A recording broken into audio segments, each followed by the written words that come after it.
Hello students, आप सभी का स्वागत है आरपी वर्ल्ड ISPCS इंस्टीट्यूशन में। मैं डॉक्टर आरपी सिंह। आज मैं आपको बताने वाला हूं कि जीएस पेपर थर्ड में कुछ टॉपिक ऐसे हैं जो कभी भी पढ़ाते समय सामने नहीं होते, लेकिन उन कुछ टॉपिक्स को मैंने बाहर निकाला और उन टॉपिक को इस तरीके से एक्सप्लेनेशन आपके सामने मैं दूंगा आज कि आपको मेंस पेपर में लिखने के लिए बहुत ज़्यादा सहूलियत होगी। और जैसा कि मेरा हमेशा ये बात मेरे दिमाग में रहती है कि जब भी बच्चा जीएस पेपर थर्ड के मेंस को देखे, मींस हम जो आज चर्चा करने वाले हैं वो साइंस टेक के बारे में करने वाले हैं, जिसका पेपर ऑलमोस्ट 50 मार्क्स में आता है। यहाँ मैंने एक बहुत इंपॉर्टेंट टॉपिक निकाला, जो टॉपिक का नाम है, मेन टॉपिक आपका क्या है, PM 2.5 एंड PM 10। ये आप देखेंगे कि 2018 और 2017 में जीएस पेपर थर्ड में साइंस टेक में इसको बाकायदा पूछा गया है, प्रीलिम्स में भी आया है और मेंस में भी। पहले आप ये समझ लें कि PM 2.5 और PM 10 अगर ये रिलेटेड है, जैसे कि आपने देखा कि प्रीलिम्स और मेंस दोनों में पूछा गया है, तो PM 2.5 और PM 10 ये दोनों के दोनों टॉपिक किस मेजर चैप्टर से रिलेट करते हैं। क्यों? बिकॉज आपकी जो साइंस टेक है वह एक ऐसा सब्जेक्ट है जिसमें बहुत से चैप्टर्स हैं, और मिसलेनियस को लेकर अगर आप देखें तो सभी चैप्टर्स को ऐड कर आप जो है मिसलेनियस विविध को देखते हैं।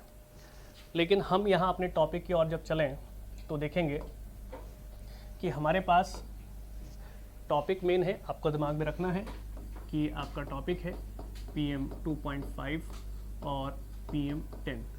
अभी हम इस टॉपिक को यहाँ छोड़ देंगे।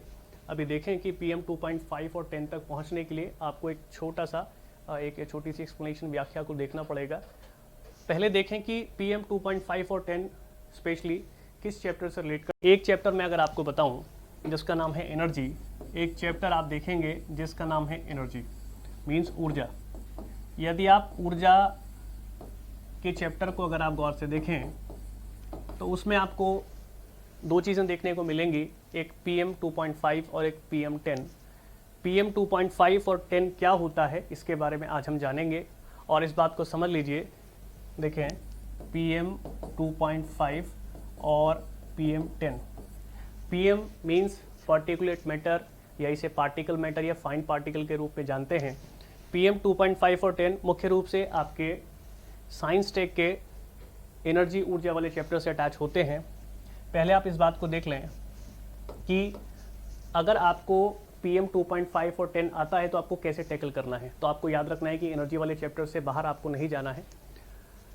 मेंस के टॉपिक में PM 2.5 और 10 बाकायदा 2017 और 18 में से पूछा गया है, आप देख भी सकते हैं। आज जो हम देखने वाले हैं हमारा टॉपिक रहेगा PM 2.5 और 10, लेकिन उससे पहले आप देखें PM 2.5 और PM 10। 2.5 और 10 से पढ़ने के पहले आप देखें कि ऊर्जा चैप्टर से आपका जो मेन टॉपिक है PM 2.5 और PM 10 ये अटैच्ड है। तो PM 2.5 और 10 तक आने से पहले आप ऊर्जा को थोड़ा सा समझ लें कि किस तरीके से आपको ये टॉपिक को टैकल करना है, कैसे आप इस टॉपिक तक पहुंचेंगे। डायरेक्टली अगर आप PM 2.5 और 10 पढ़ेंगे तो हो सकता है कि आपको इसकी जानकारी कम हो, और लिखते समय जो आपका GS पेपर थर्ड है उसमें आंसर शीट में देखें, उसमें लिखते समय आप पाएंगे कि आपके पास जो वर्ड्स होंगे उसे अच्छे से आप सिलेक्ट नहीं कर पाएंगे। देखिए ऊर्जा, यहाँ पावर प्लांट की बात की जाएगी। पावर प्लांट, यहाँ आप बात करेंगे किसकी, पावर प्लांट की बात करेंगे। और पावर प्लांट का मेन रोल क्या होता है, तो आप कहेंगे कि सर इलेक्ट्रिसिटी।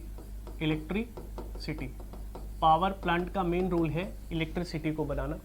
अगर पावर प्लांट इलेक्ट्रिसिटी बना रही है, जिसको विद्युत आप कहेंगे, पावर प्लांट अगर इलेक्ट्रिसिटी मीन्स विद्युत का निर्माण या कहीं की उत्पादन कर रही है, तो यह उत्पादन करने के लिए, इसको बनाने के लिए, इलेक्ट्रिसिटी को बनाने के लिए मुख्य रूप से किसी ऊर्जा की आवश्यकता तो होगी, किसी ऊर्जा की आवश्यकता होगी। और इसी चैप्टर को आज हम देखेंगे, और इस चैप्टर से रिलेटेड ये अपने दो टॉपिक देखने वाले हैं, जिसमें कि PM 2.5 और 10 है।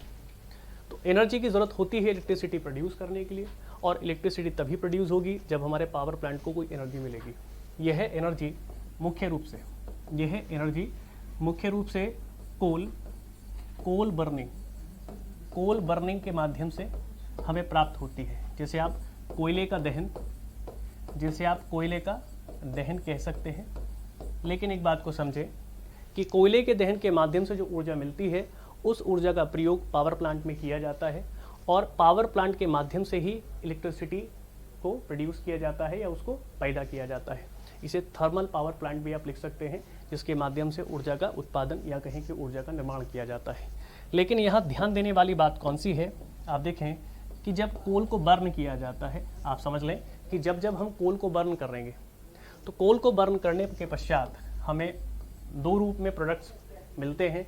एक हमारे पास होता है फ्लाई ऐश, एक हमारे पास होगा फ्लाई ऐश, आप इसे हिंदी में कहेंगे उड़न राख, आप इसे हिंदी में उड़न राख के नाम से जानेंगे। और एक आपके पास होता है बॉटम ऐश, एक आपके पास होगा बॉटम ऐश, आप इसे धरातलीय, आप इसे धरातलीय या धरातल या धरातलीय राख के नाम से जानते हैं। एक और जो हो सकता है कि जनरल साइंस में आपसे क्वेश्चन पूछ ले कि इसके प्रोडक्ट के रूप में मुख्य रूप से कौन सा पदार्थ या कहें कि कौन सा पदार्थ के साथ मेटल के रूप में हमें प्राप्त होता है, तो सीधे तौर पे आप कहेंगे कि जब कोयले को बर्न किया जाता है, कोयले का दहन किया जाता है, तो ऐसे में हमें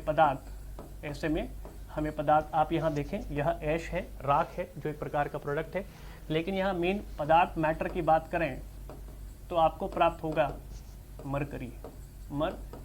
हो सकता है कि ये संबंधित प्रश्न है आपका जनरल साइंस से, तो आपसे पूछ भी सकता है, तो इसकी जानकारी आपको होनी चाहिए कि हम कोयले को अगर जलाते हैं, कोयले को जलाने के बाद जो हमारे पास प्रोडक्ट बचते हैं वो मुख्य रूप से फ्लाई ऐश, बॉटम ऐश और हमारे पास जो वायुमंडल में निहित हो जाती है, इसको आप यहाँ एक लाइन और ऐड कर सकते हैं कि मरकरी कहाँ सम्मिलित या कहें कि कहाँ एकत्रित हो जाती है, तो आप सीधे तौर पे कहेंगे कि वायुमंडल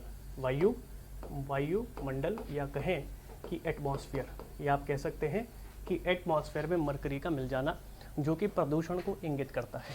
आप यहाँ देखें कि धीरे धीरे आप PM 2.5 और PM 10 की ओर जा रहे हैं। यहाँ P और M से थोड़ा दिमाग में रखने के लिए कि ये जो आपका पूरा का पूरा एक्सप्लेनेशन है वह PM 2.5 और 10 से किस तरीके से कोरिलेट करता है, इसका नाम लिख लें। आप इसे पार्टिकुलेट मैटर, आप इसे पार्टिकुलेट मैटर या पार्टिकल मैटर कह सकते हैं। पार्टिकल मैटर का नाम भी दे सकते हैं। पार्टिकल मैटर को यदि आप हिंदी में लिखना चाहें तो आप लिखेंगे कण पदार्थ, आप इसे लिखेंगे कण पदार्थ। यहाँ इनका अभिप्राय कण पदार्थ से क्या है, यदि आप इस कण पदार्थ को सीधे तौर पर यहाँ कोयले के दहन होने के पश्चात प्रोडक्ट से ऐड कर दें, तो देखें जो फ्लाई ऐश है, यदि इसकी जानकारी आपको है तो आप सीधे तौर पे समझ सकते हैं कि कण पदार्थ या पार्टिकुलेट मैटर या पार्टिकल मैटर या फाइन पार्टिकल्स क्या होते हैं। 2.5 और 10 यह इनका साइज़ है, इसके बारे में भी देखेंगे कि ग्राम और माइक्रोमीटर क्यूब में इनका साइज़ क्या होता है। यह है हमारे बाल के, हमारा जो सर का बाल होता है उसका अगर डायमीटर निकालें तो वह उसके केवल 3% के भाग के बराबर होता है। यह भी एक प्रकार का सामान्य प्रश्न है जो जनरल साइंस में पूछने लायक भी हो सकता है। तो यहाँ तक आपको क्या पता चला कि पावर प्लांट मुख्य रूप से इलेक्ट्रिसिटी को प्रोड्यूस करने के लिए प्रयोग में लाए जाते हैं और इलेक्ट्रिसिटी प्रोड्यूस करने के लिए उन्हें एनर्जी की आवश्यकता होती है। यह एनर्जी मुख्य रूप से कोल को बर्न करने या कहें कि कोयले के दहन के माध्यम से हम प्राप्त करते हैं या प्रयोग में लाई जाती है। और जैसे ही कोयले का दहन पूर्ण रूप से हो जाता है तो हमारे पास मुख्य रूप से दो प्रोडक्ट बचते हैं, जिसमें कि एक आपके पास है फ्लाई ऐश और दूसरा आपके पास बॉटम ऐश, जिसे आप हिंदी में उड़न राख, जैसा कि आप इसके नाम से भी जान पा रहे होंगे, उड़न और राख। राख तो आप जानते होंगे, ऐश कहा जाता है। उड़न मीन्स जो फ्लाई मीन्स उड़ने वाली, ये कहीं ना कहीं आपको वायुमंडल में होने वाले प्रदूषण पॉल्यूशन की ओर इंगित करती है। तो यहाँ से हम इस बात को भी जान सकते हैं कि वायु में होने वाले प्रदूषण को भी PM 2.5 और 10 से हम जोड़ सकते हैं। तो यह आपकी ज्योग्राफी, यह आपकी इकोलॉजी एनवायरनमेंट, यह आपकी जनरल साइंस और साइंस टेक पेपर 3 में इजीली पूछा जा सकता है। बहरहाल 2017 और 18 में से जब पूछा गया से सीधे तौर पर एक सरलतम भाषा में पूछा गया, लेकिन भविष्य में होने वाली बहुत सी समस्याएं हैं जो प्रदूषण से जुड़ी हैं। वायु और मृदा प्रदूषण, वहाँ पर मुख्य रूप से जो मेन रोल प्ले करता है वहाँ PM 2.5 और PM 10 की एक औसतन मात्रा रोल प्ले करती है। तो यदि इसकी जानकारी आपको है तो आपकी अपनी लेखन शैली को बहुत अच्छा कर सकते हैं। आगे बढ़ें तो यहाँ पर इसको समझ लेंगे कि जो मरकरी है, मरकरी मीन्स जो आपके पास पारा होगा, वह पारा कोयले को जलाने के बाद वायुमंडल में मिल जाता है और वायुमंडल में मिल जाने के बाद ये पूर्ण रूप से वायु में प्रदूषण करेगा। यह वायु में प्रदूषण या आप इसे कह सकते हैं एयर पॉल्यूशन करता है। यहाँ पे इसको आप समझ लेंगे कि यह एयर पॉल्यूशन करता है। तो यहाँ से बात समझ में आई कि mercury is not good for human health, कि मरकरी पारा किसी भी रूप से अगर हम देखें तो मानव के लिए अच्छा नहीं होता। आज से कुछ समय पहले मैगी में भी पारा पाया गया था, तो हमारी जो WHO ने उसने कहा था कि Maggi is not good for the human health, it can cause the disease also in the human body.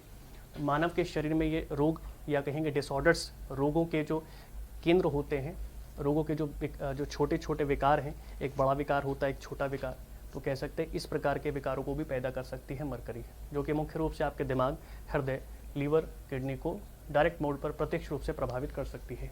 यह रहा आपकी मरकरी के बारे में थोड़ी जानकारी। अभी हम देखेंगे फ्लाई ऐश और बॉटम ऐश क्या है। आगे बढ़ें। जैसे ही हम फ्लाई ऐश और बॉटम ऐश की ओर चलते हैं तो कोयले के दहन के बाद की बात करते हैं। कोयले के दहन की बाद की बात करेंगे। यहाँ कोयले के दहन को नहीं समझाया जाएगा, क्योंकि हम वायु में होने वाले प्रदूषण और PM 2.5 और 10 को हम समझना चाहते हैं। तो अभी देखें, जैसे ही हम कोयले का दहन करते हैं, आप जैसे ही कोयले का दहन करेंगे, या आप लिख सकते हैं कोल बर्निंग। जैसे ही आप कोयले का दहन करेंगे या आप कोल को बर्न करेंगे, तो ऐसी परिस्थिति में आप पाते हैं, आपने अभी समझा भी कि फ्लाई ऐश का निर्माण होता है। फ्लाई ऐश, तो सीधे तौर पे आप कह सकते हैं कि फ्लाई ऐश क्या है। इसे हिंदी में आप उड़न राख समझते हैं। उड़न राख, उड़न राख क्या है? उड़न राख जब हम कोयले का दहन करते हैं, कोयले को जलाते हैं, तो वह उत्पाद के रूप में वायुमंडल में, आप यहाँ लिख सकते हैं कि वायुमंडल में, वायुमंडल में मिल जाता है। या तो आप डायरेक्टली लिख सकते हैं राख, यदि आपको राख नहीं लिखना है तो आप कण लिख सकते हैं। यहाँ किस प्रकार के कण हैं यदि पूछा जाए तो आप कह सकते हैं कार्बन। आप कह सकते हैं कार्बन। निश्चित तौर पर कोयला कार्बन के साथ मिला होता है, या कह दें कि कार्बन के माध्यम से ही कोयला बनता है। तो कण की बात करें तो कार्बन है, और सीधे तौर पे आप कह सकते हैं कि राख है, जो वायुमंडल में मिल जाती है। एक बात हम समझते हैं। दूसरा हमारे पास क्या है? कोयले का दहन करने के उपरांत हम फ्लाई ऐश के साथ साथ में हम पाते हैं बॉटम ऐश। हमें मिलता है बॉटम ऐश, जिसे आप धरातलीय राख के नाम से जानते हैं। यहाँ आप इसको राख भी लिख सकते हैं, या आप इसे सॉलिड मैटर के नाम से भी लिख सकते हैं। इसे आप ठोस पदार्थ भी कह सकते हैं। यह ठोस पदार्थ क्यों है? यहाँ अंतर क्या है कि उड़न राख वायुमंडल में मिल जाती है, लेकिन जब धरातलीय राख, जैसा कि वो नाम से भी बता रहा है कि बॉटम ऐश, एक ऐसा मैटर जो बॉटम पर बैठ जाता है या बॉटम पर एकत्रित गम्ड चिपक जाता है, इस प्रकार की राख को, इस प्रकार के ठोसे पदार्थ को हम बॉटम ऐश कहते हैं। इसे हम छोटे से एक प्रैक्टिकल के माध्यम से देख लेते हैं। मान लीजिए एक बॉयलर है, मान लें कि एक बॉयलर है। बॉयलर आप जानते हैं जहाँ पर ये कोयला जलाया जाता है, वह एक विशाल एक बॉयलर होता है। तो यदि आप यहाँ पर कोयला जलाएं, मान ली कि ये कोयला है, मान ली कि ये क्या है? कोयला है, ये कोल है। तो यदि आप इसे जलाते हैं तो बाहर की ओर वायुमंडल के साथ, याद रखें, फ्लाई ऐश प्रोडक्ट के रूप में हमें प्राप्त होती है। लेकिन इसके धरातल पर, किसी भी बॉयलर के धरातल पर आप पाते हैं कि हमें बॉटम ऐश प्राप्त होती है, जिसे हम धरातलीय राख कहते हैं। यह बॉयलर में जैसे जैसे बॉयलर ठंडा होता है वैसे वैसे नीचे बैठ जाती है। हालांकि इसके उड़ने की कोई संभावना नहीं होती, क्योंकि ठोसीय पदार्थ है और इसका भार, इसका द्रव्यमान अपेक्षाकृत वायुमंडल में मिलने वाली उड़न राख से बहुत अधिक होता है। बहुत अधिक क्यों? अभी आपको पता चलेगा कि उड़न राख में वास्तव में PM 2.5 और PM 10 ही पाए जाते हैं। तो यहाँ से हमने देखा। एक और प्रकार की राख को आप जान लीजिए, ये आपके जानकारी के लिए बहुत ज़्यादा ज़रूरी है। देखें, यहाँ आपने फ्लाई और बॉटम ऐश को जाना। एक होता है वॉल्केनिक ऐश। वॉल्केनिक ऐश से आप क्या समझते हैं? इसे हम ज्वालामुखी राख का नाम दे सकते हैं, वॉल्केनिक ऐश। आप याद रखें कि जब हम देखते हैं कोई भी वॉल्केनो और उसमें से हम मैग्मा को निकलते देखते हैं, जैसे ही किसी ज्वालामुखी के मुख से उद्गार से, इसके मुख को उद्गार कहा जाता है, जो फेस होता है किसी भी ज्वालामुखी का, बाहर की ओर जब मैग्मा निकलता है तो इस मैग्मा के साथ उत्पाद के रूप में राख भी निकलती है, जिसे आप ज्वालामुखी राख कहते हैं। इस राख का प्रयोग आज की डेट में इतना अधिक मात्रा में नहीं किया जाता जितना रोमन्स लोग किया करते थे। इसके बारे में जान लें कि वॉल्केनिक ऐश या ज्वालामुखी राख का प्रयोग रोमन्स लोग किया करते थे। और कहाँ करते थे? रोमन्स लोग किया करते थे कहाँ पर? अपने मंदिरों को बनाने के लिए। ये अभी की घटना नहीं है, ये प्राचीन घटना है। प्राचीन मीन्स पहले समय में जब टेक्नोलॉजी बहुत अधिक मात्रा में नहीं आई थी, वह टेक्नोलॉजी केवल इसी लेवल तक सीमित थी कि यहाँ से जो मैग्मा निकला और जब ये मैग्मा ठंडा होगा, इस मैग्मा के ठंडा होने के उपरांत यह ब्लैक कलर की कंक्रीट में कन्वर्ट हो जाता है। काले कलर की कंक्रीट में, ठोस पदार्थ में यह कन्वर्ट हो जाता है। तो आप लिख सकते हैं कंक्रीट। कंक्रीट कैसा कलर लेंगे आप? काला, या कहें कि ब्लैक कलर। तो ब्लैक कलर की कंक्रीट बन जाती है जैसे जैसे मैग्मा ठंडा होता है, या कहें कि उस मैग्मा से कंक्रीट निकाली जाती है जो ब्लैक कलर की होती है। उसी कंक्रीट का प्रयोग किया करते थे रोमन्स लोग, और उसके माध्यम से टेम्पल मीन्स मंदिर बनाया करते थे। सभागृह ऐसे छोटे छोटे चैम्बर्स बनाते थे जहाँ पर उनकी सभा हुआ करती थी। इसी के साथ, सभागृह के साथ साथ बहुत इम्पॉर्टेंट है कि प्राचीन नहरों का भी निर्माण इन्हीं कंक्रीट या काले कलर के उत्पाद के रूप में प्राप्त होने वाले पदार्थ के माध्यम से किया जाता था, तो ज्वालामुखी राख के रूप में हम देखते हैं। यह दो चीज़ें हमें पता चली कि ज्वालामुखी के माध्यम से भी ऐश निकलती है, जिसको हम ज्वालामुखी राख या फिर वॉल्केनिक ऐश के नाम से जानते हैं। और ठंडा होने के बाद मैग्मा एक ब्लैक कलर के पदार्थ का निर्माण करता है या उत्पाद के रूप में हमें प्राप्त होता है। इसी का प्रयोग रोमन्स लोग किया करते थे अपने प्राचीन टेम्पल, मंदिरों को बनाने, सभागृहों को बनाने, और इसी के साथ साथ प्राचीन नहरों का भी निर्माण इसी के माध्यम से किया करते हैं। आप गूगल करके देख सकते हैं, यह आपको हुबहू ऐसे ही चित्र जो प्राप्त होंगे वो लगभग ब्लैक कलर के ही आपको प्राप्त होंगे। तो इससे पता चलता है अवशेषों के रूप पर कि क्या अवशेष रहे हैं। उन अवशेष के माध्यम से हमें पता चला कि इस कंक्रीट का रूप रोमन्स लोग वॉल्केनिक मैटर से किया करते थे। यहाँ से हमने 3 प्रकार की ऐश को देखा, लेकिन हमारा मेन मुद्दा यहाँ फ्लाई ऐश का ही रहेगा। क्यों रहेगा इसको देख लेंगे। हमारे पास फ्लाई ऐश का क्या मतलब है? जैसे हम उड़न राख कहेंगे। यहाँ से आपका मेन टॉपिक अग्रसर है। जैसा कि आप जानते हैं कि आज का टॉपिक आपका PM 2.5 और PM 10 है। तो PM 2.5 और 10 का क्या संबंध है किससे? हमारी फ्लाई ऐश से। और फ्लाई ऐश आप जानते हैं कि कोयले के दहन के बाद जो उत्पाद के रूप में वायुमंडल में होती है, जो पॉल्यूशन को क्रिएट करती है, उसे हम उड़न राख का नाम देते हैं। एक बात, तो उड़न राख का इसके साथ क्या संबंध होगा आप समझ लेंगे। उड़न राख को यदि हम परिभाषा दें, उड़न राख को यदि आप परिभाषा दें और परिभाषा देने के बाद उसके उदाहरण आपसे पूछे। हाल की परिभाषा आप जान चुके हैं कि कोयले के दहन के बाद उत्पाद के रूप में वायुमंडल में निहित कुछ कण पाए जाते हैं, जिसे हम डायरेक्टली मोड पर परिभाषित कर रहे हैं, तो उसे क्या कहेंगे? उड़न राख कहेंगे। उदाहरण के तौर पर यदि आपसे पूछे तो आप उसे PM 2.5 और 10 कहेंगे। यह कण बहुत छोटे होते हैं, यह कण बहुत स्मॉलेस्ट पार्टिकल्स होते हैं। इसे आप अपनी नग्न आँखों से या कहें नेक्ड आई से आप इसे नहीं देख सकते हैं। यह इसकी सबसे अच्छी विशेषता, या कहें कि इसका सबसे ख़राब गुण भी यही है। अच्छी क्यों है यह भी जानेंगे, और ख़राब क्यों है यह भी जानेंगे। याद रखें, PM 2.5 और 10 ह्यूमन के लिए बहुत अच्छा है, लेकिन इसकी मात्रा यदि बढ़े और यह बहुत कम हो जाए तो ऐसी अवस्था में ये लिविंग्स और नॉन लिविंग्स दोनों के लिए बहुत घातक साबित हो सकता है। लिविंग्स को तो बहुत प्रकार के डिसीज़, कई प्रकार के रोग और विकारों को पैदा कर सकता है। इसको देखें, यदि हम सीधे तौर पर देखें कि PM हमारे पास 2.5 हो या 10 हो, तो हम इसको कैसे समझ सकते हैं। देखें, इसको समझने से पहले आप इसको देख लें कि इसका संबंध किससे है। तो आप कहेंगे कि वायुमंडल, आप किससे कहेंगे? वायुमंडल। और वायुमंडल में भी क्या? आप कहेंगे वायुमंडल में होने वाले प्रदूषण से है। वायुमंडल में होने वाले प्रदूषण से है। क्यों? क्योंकि इसमें बहुत महीन और बहुत छोटे छोटे कणों की उपस्थिति होती है। कणों की उपस्थिति मीन्स बहुत स्मॉलेस्ट जो पार्टिकल्स हैं प्रेजेंट होते हैं। तो यही कारण होता है कि PM 2.5 और 10 वायु में डायरेक्ट मोड पर यह प्रदूषण को क्रिएट करते हैं। अब आप बात जानें कि यदि ये हवा में मिले हैं तो ऐसा भी हो सकता है कि पानी में भी मिले। ये इसकी पुष्टि किस प्रकार हो पाई? इसकी पुष्टि हो पाई केवल एक एक्सपेरिमेंटल तौर से। क्या?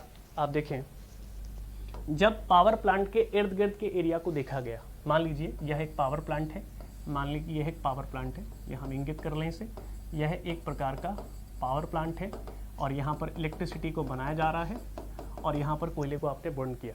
तो सीधी सी बात है, आप कहेंगे कि इसके आसपास फ्लाई ऐश उड़ती आपको नज़र आएगी, क्योंकि वायुमंडल में पॉल्यूशन दिखाई देगा कणों के माध्यम से। और धुआं जब आप देखते हैं, जो उसमें जो ब्लैक कलर के या ब्राउन कलर के या लगभग ग्रे कलर के आपको जो पार्टिकल्स दिखाई देते हैं धुएं में परछाई के जैसे, वह PM 2.5 और 10 ही होते हैं। पावर प्लांट के आसपास एक एक्सपेरिमेंट किया गया और कहा गया अगर हम इसको सर्कल मान लें, अगर हम इसको सर्कल मान लें या इसको वृत्त मान लें, तो इसके सेंटर पॉइंट से लगभग 10 किलोमीटर से 20 किलोमीटर तक, लगभग 10 किलोमीटर से और 20 किलोमीटर तक की अगर रेडियस हम लेके चलें, सेंटर से लेके चलें, तो इतने एरिया पर पावर प्लांट से इतना दूरी पर, 10 से 20 किलोमीटर की दूरी पर इतने एरिया में फ्लाई ऐश की मौजूदगी पाई गई। अब आप देखें फ्लाई ऐश की मौजूदगी कहाँ कहाँ किस प्रकार से पाई गई। यह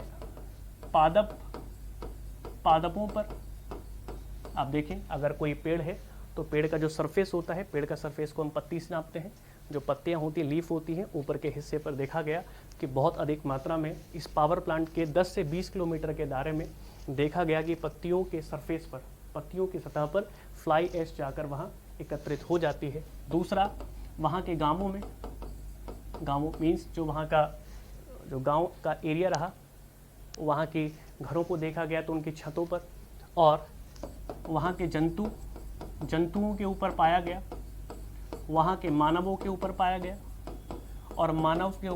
गया, और मानवों को उसने रोग भी उत्पन्न किए। बहुत इंपॉर्टेंट अगर देखें तो जल की सतह पर पाया गया, जल की सतह पर। इस पॉइंट को समझाने का मुद्दा क्या था? इस पॉइंट को समझाने का केवल एक ही मुद्दा था कि जिस प्रकार से आपने फ्लाई ऐश को देखा कि वह वायु में भी प्रदूषण आसानी से कर सकती है, ठीक उसी प्रकार क्योंकि जल की सतह पर भी फ्लाई ऐश को पाया गया, तो हम कह सकते हैं कि जल की सतह पर होने की वजह से ये वायु प्रदूषण के साथ साथ यह जल प्रदूषण भी कर सकती है। तो क्यों ना हम PM को पार्टिकुलेट मैटर या पार्टिकल मैटर या फाइन पार्टिकल बहुत छोटे पार्टिकल्स, यूँ तो अगर आप गूगल करें या अच्छे लेवल की टाटा मैग्रा-हिल वगैरह की किताबें पढ़ें तो PM 10 को ही केवल फाइन पार्टिकल कहा जाता है। बाकी जो छोटे स्तर की किताबें हैं वो PM 2.5 और 10 दोनों को ही फाइन पार्टिकल की संज्ञा देती है, जो कि वाकई गलत है। यदि आप तथ्यों के आधार पर जाएं, उनके डायमीटर और उनके ग्राम के आधार पर, उनके द्रव्यमान, उनके वजन पर जाएं, तो ऐसे में आप पाएंगे कि फाइन पार्टिकल केवल PM 10 को कहा जाना चाहिए, ना कि PM 2.5 को। एक बात। अब आप देखें, इससे आपको यह भी पता चलेगा कि जिस प्रकार मानव विकास लगातार कर रहा है, उस प्रकार वायु प्रदूषण और जल प्रदूषण की मात्रा लगातार बढ़ी है। तो हम ये सीधे तौर पे कह सकते हैं कि मानव के लगातार विकास और वृद्धि करने की वजह से PM 2.5 और 10 की मात्रा लगातार बढ़ रही है, जिसके कारण मानव लगातार रोगी होते जा रहे हैं। अगर रोगी बन रहे हैं तो रोगी बनने के कौन कौन से क्षेत्र हैं, इसको भी देख लें। हो सकता है कि केवल ब्रेन प्रभावित हो सकता है केवल आँख प्रभावित हो, नाक प्रभावित हो, कान प्रभावित हो। आपने सुना होगा कि आइस में होने वाला इन्फेक्शन या इरिटेशन या स्किन पर होने वाली इरिटेशन, ये लंग्स आपके प्रॉपर काम नहीं करते। तो PM 2.5 को अमेरिकन हार्ट एसोसिएशन ने भी इसको संज्ञा दी कि भारत में PM 2.5 और 10 की जो मात्रा है वो बहुत अधिक है, जिसके कारण भारतीय लोगों को होने वाली जो बीमारियां हैं उसमें कॉमन एस्थमा है।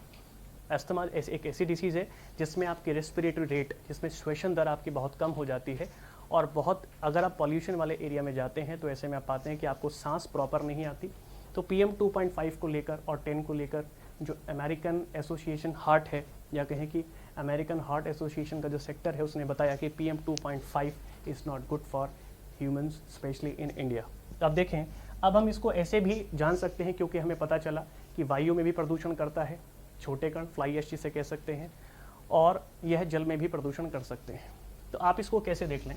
मान लीजिए आप PM की बात कर रहे हैं और वाकई आप PM की बात कर भी रहे हैं, तो यह आपके पास पार्टिकुलेट मैटर और पार्टिकल मैटर और फाइन पार्टिकल। यहाँ मैं आपको बता दूं कि PM10 को ही केवल फाइन पार्टिकल कहा जाना चाहिए, लेकिन हो सकता है कि आपसे पार्टिकुलेट मैटर और पार्टिकल मैटर, फाइन पार्टिकल, दोनों ये जो 3 नाम हैं वो दोनों की संज्ञा हमें डाल दें। लेकिन याद रखें, टाटा मैकग्रा-हिल और गूगल अगर आप अच्छे लेवल की साइट पर देखें तो PM10 को ही केवल फाइन पार्टिकल की संज्ञा दी गई है। तो हम इसे ऐसे भी जान सकते हैं। कैसे जानेंगे?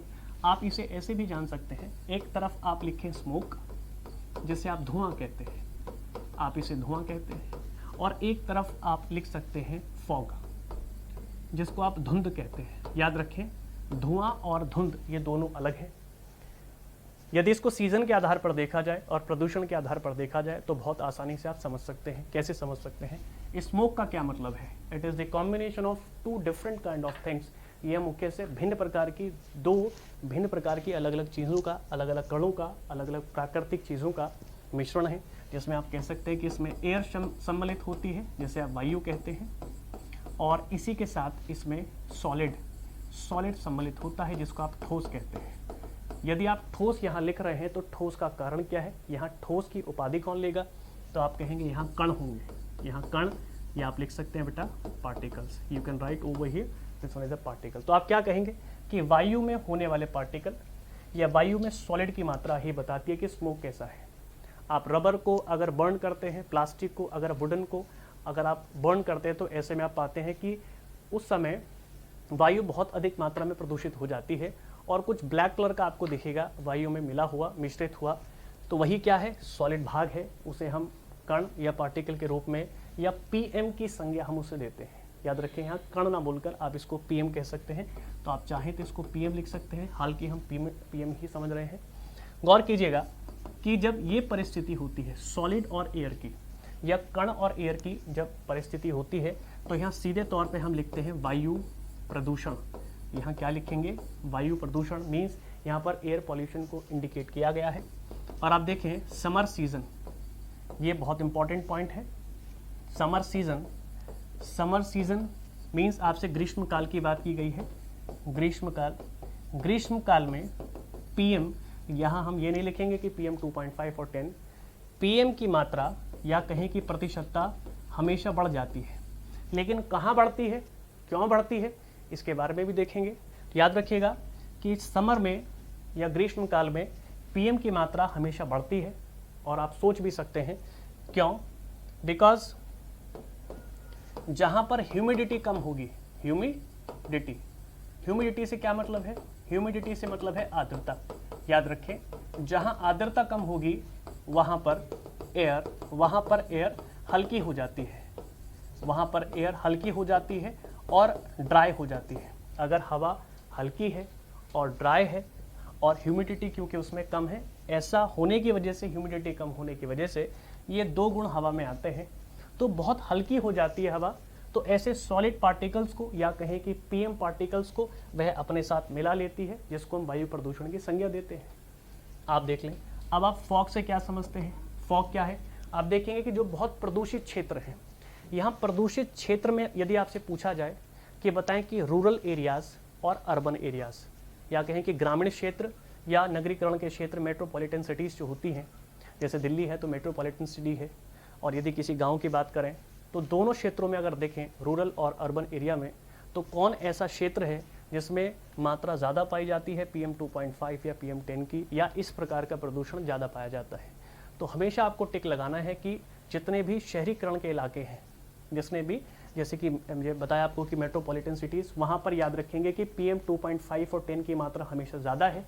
क्यों ज़्यादा है? क्योंकि वहाँ इंडस्ट्रियल एरिया ज़्यादा पाए जाते हैं, या कहें कि औद्योगिकरण के क्षेत्र बहुत अधिक पाए जाते हैं, ज़्यादा फैक्ट्रीज होती है, ज़्यादा इंफ्रास्ट्रक्चर होता है, और इसी के साथ कंस्ट्रक्शन का काम बहुत ज़ोरों से।